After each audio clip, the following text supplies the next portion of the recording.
हरिओम. अध्यात्म रामायण अयोध्याकांड सर्ग दुसरा. प्रवचन क्रमांक 29. राज्याभिषेक भाग 3. राजगुरू वशिष्ठ मुनी निघून गेल्यावर रामप्रभू लक्ष्मणाला म्हणाले, सौमित्रे यौवराज्ये मे शोभिषेको भविष्यति निमित्तमात्रमेवाहं कर्ता भोक्ता त्वमेव हि. हे सुमित्रापुत्र लक्ष्मणा, उद्या माझा युवराज म्हणून राज्याभिषेक होणार आहे. तथापि यासाठी मी केवळ निमित्त मात्र आहे. प्रत्यक्षात याचा कर्ता आणि भोक्ता तूच असशील. रामप्रभू लक्ष्मणाला पुढे म्हणाले, मम त्वं हि बहिःप्राणो नात्र कार्याविचारणा. कारण तू माझा बाह्य प्राण आहेस. तू याबाबतीत काही विचार करू नको. रामप्रभूंची दोन्ही विधाने थोडी सविस्तर पाहण्यासारखी आहेत. रामप्रभूंना सुचवायचे आहे की येथे अवतार धारण करण्यामागे राज्यकारभार चालविणे हा हेतू नाही. हे सर्व अवताराचे कार्य पूर्ण झाल्यावर जमल्यास करता येईल.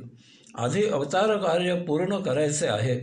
यासाठी मी अयोध्येत राज्य सांभाळत बसू शकत नाही. यास्तव काही निमित्त होऊन राज्य तुझ्या ताब्यात देऊन मी माझे नियोजित अवतार कार्य करण्यासाठी बाहेर जाईन. आणि म्हणून रामप्रभू लक्ष्मणाला सांगत आहेत की या राज्याचा प्रत्यक्ष कारभार तुलाच सांभाळायचा आहे आणि त्यावेळी तूच राजा म्हणून या राज्याचा उपभोग घे. रामप्रभू पुढे सांगतात, लक्ष्मणा, तू माझा बाह्य प्राण आहेस. तू माझे बाह्य अंग आहेस. आपले प्रत्येकाचे जीवन दोन प्रकारात विभागलेले आहे. एक आहे आपले बाह्य जीवन आणि हे देहधर्मासाठी, कुटुंबियांसाठी, समाजासाठी वाहिलेले असते. दुसरे आहे आपले अंतःजीवन. हे औषात्म्यासाठी, मुक्ती प्राप्त करण्यासाठी वाहिलेले असते. रामप्रभू हे मर्यादा पुरुषोत्तम आहेत. त्यांच्या बाह्य जीवनाला खूप मर्यादा आहेत. त्यांना राज्यावर बसून अन्य राज्यकर्त्याप्रमाणे आचरण करता येणार नाही. आणि म्हणून त्यांची सावली असलेल्या लक्ष्मणाला ते सांगतात, उद्या राज्याभिषेक झाला की लक्ष्मणा, मी नामधारी राजा असेन. प्रत्यक्ष तुलाच राज्यकारभार करायचा आहे. रामप्रभू पुढे म्हणाले, माझे अंतःजीवन म्हणजे माझ्या देहधारणेचा आत्महेतू रावणाचा वध करून त्याने बंदी केलेल्या देवांची सुटका करणे, माझ्या अवतार कार्याची पूर्तता करणे. यासाठी मला राज्य सांभाळत येथे बसता येणार नाही. यासाठी मला राज्याबाहेर जावेच लागेल. लक्ष्मणा, हे जे मी आत्ता सांगितले यावर विचार करू नको, काही बोलू नको. वेळ आली की तुला सर्व समजेलच. इकडे वशिष्ठ मुनी दशरथाकडे आले आणि त्यांनी त्यांचा निरोप रामाला दिल्याचा वृत्तांत त्यांना सांगितला. यावेळी ही सर्व धावपळ पाहून काहीतरी मोठ्या कार्याची तयारी आहे हे जाणून काहींनी जिज्ञासेने याबाबतीत बातमी मिळविली. नुसते बातमी मिळून भागले नाही, तरी बातमी हळूहळू सर्वत्र पसरली. कौसल्या आणि सुमित्रा यांनाही समजली. रामाच्या राज्याभिषेकाचं वृत्त ऐकून त्या दोन्हीही राण्या महा आनंदित झाल्या. त्यांना ज्याने ही बातमी सांगितली त्याला त्या दोघींनीही सोन्याचा हार बक्षीस दिला. येथे एक निरीक्षण नोंदविण्यासारखे आहे. कौसल्यानंतर कैकेयी राणी आहे, तिच्यानंतर सुमित्रा राणी आहे. तरीही रामाच्या राज्याभिषेकाचे वृत्त कथन करणारा राणी कैकेयीकडे गेला नाही. स्वतःच्या रूपामुळे गर्विष्ठ असणारी कैकेयी सेवकांमध्ये प्रिय नाही. राणी कौसल्या मातेने लक्ष्मीपूजन केले. राजा दशरथ शब्दाला पक्के आहेत हे माहीत असूनही राणी कौसल्या मातेला तिच्या मनामध्ये पाल चुकचुकू लागली. राजा दशरथ कामुक आहेत, कैकेयी रूपवान आहे. राजा दशरथ कैकेयीला वश आहेत.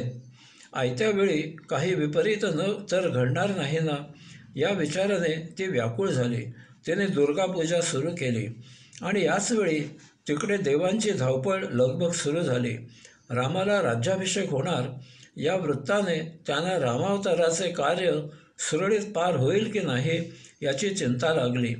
वास्तविक देवर्षी नारद मुनी भूतलावर येऊन त्यांनी रामाला त्याच्या अवतार कार्याची आठवण करून दिली होती आणि रामाने त्यांना अभिवचन दिले होते की मी सीतेच्या मदतीने माझे अवतार कार्य पूर्ण करणार आहे. तरीही राज्याभिषेक झाल्यावर राम ब्रह्मदेवांना दिलेल्या वचनाप्रमाणे आपले अवतार कार्य विसरणार तर नाही ना. रावणाने देवांना बंदी केले आहे, तेव्हा रावणाला ठार मारून देवांची सुटका राम करेल ना, याची काळजी त्यांना वाटू लागली. यावर उपाय म्हणून त्यांनी देवी सरस्वतीला भूलोकी जाण्याचे साकडे घातले. रामाभिषेक विघ्नार्थ यतस्व ब्रह्मवाक्यातः मंथरां प्रविश्वस्वादौ कैकेयीं च ततः परं ततो विघ्ने समुत्पन्ने पुनरेहि दिवं शुभे तथेत्युक्त्वा तथा चक्रे प्रविवेशाथ मंथरां. देवी सरस्वती, तू भूलोकी जाऊन ब्रह्मदेवांच्या वचनाची बूज राखण्यासाठी रामाच्या राज्याभिषेकामध्ये विघ्न निर्माण कर. त्यासाठी प्रथम तू मंथरेमध्ये प्रवेश कर आणि मग कैकेयीमध्येही प्रवेश कर आणि अशा प्रकारे विघ्न निर्माण करून मगच तू पुन्हा स्वर्गलोकी परत ये. देवांच्या विनंतीला अनुसरून सरस्वतीने मंथरेमध्ये प्रवेश केला. हे लक्षात घेण्यासारखे आहे. देवी सरस्वती ही विद्येची, बुद्धीची देवता आहे. यामुळे देवाने अशा प्रकारे देवी सरस्वतीला साकडे घातले. अशा कामाला तिला जायला विनंती केली आणि विशेष म्हणजे देवी सरस्वतीने ही विनंती मान्य केली. यामुळे अनेकांच्या भुवया उंचावतात. याचे त्यांना महत् आश्चर्य वाटते. परंतु सरळ मार्गाने योग्य काम होत नसेल तर वाकड्या मार्गाने काम करावे लागते. कारण लाथेच्या भूताला लाथेनेच पुजावा लागतो. पुढे पूर्णावतारी भगवंत श्रीकृष्णाने याच कपटनीतीचा वापर मुक्तपणे करून दुष्टांचा बंदोबस्त केला. सुरीने फळे कापता येतात आणि त्याच सुरीने मानही कापता येते. तसेच विद्या सु किंवा कु अशी कशी वापरता येते. रावण विद्यासंपन्न, संस्कृत प्रचूर, महादेवाचा भक्त होता. परंतु त्याला देवानं बंदी करायची, सीतामातेला पळवण्याची कुबुद्धी झाली. सीतामातेला सोड असे त्याच्या महाराणीने दोन्हीही भावांसह अनेकांनी सांगूनही त्याला जराही सुबुद्धी झाली नाही. शेवटी तो विनाशाला कारण झाला. या अशा दुर्बुद्धी असलेल्यांच्या विनाशासाठी आत्मपरब्रह्म पुरुषोत्तमाला अवतार घ्यावे लागतात. 3 ठिकाणी वाकडी असणारी मंथरा राजमहालाच्या गच्चीवर गेली होती. तेथून तिला दिसले की अयोध्या नगरी सर्व बाजूने शृंगारलेली आहे. नाना तोरण संबाधम पताकाभिरलंकृतं सर्वोत्सव समायुक्तं विस्मिता पुनरागमत. अयोध्या नगरीला सर्व प्रकारची तोरणे बांधलेली आहेत. अयोध्या नगरी पताकाने सुशोभित झाली आहे. तेथे उत्सव सुरू आहेत. हे पाहून मंथरा अत्यंत आश्चर्यचकित झाली आणि ती त्वरेने खाली आली. खाली आल्यावर तिने दाईला विचारले की आज अयोध्या नगर तोरणे पताका याने का शृंगारले आहे? तेथे कसले उत्सव सुरू आहेत?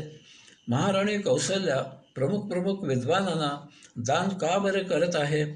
त्यावेळी दाईने तिला सांगितले की उद्या रामाचा राज्याभिषेक होणार आहे.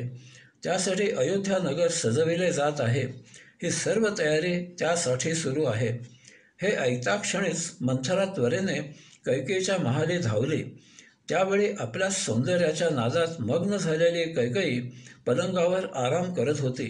तिला तसे पाहून मंथरा खवळून कैकेयीला म्हणाली, अगं मूर्ख स्त्रिये, तू अशी काय आराम करत आहेस? तुझ्यावर येथे मोठे संकट ओढवले आहे आणि तू आराम करत बसली आहेस. काय म्हणावे तुला?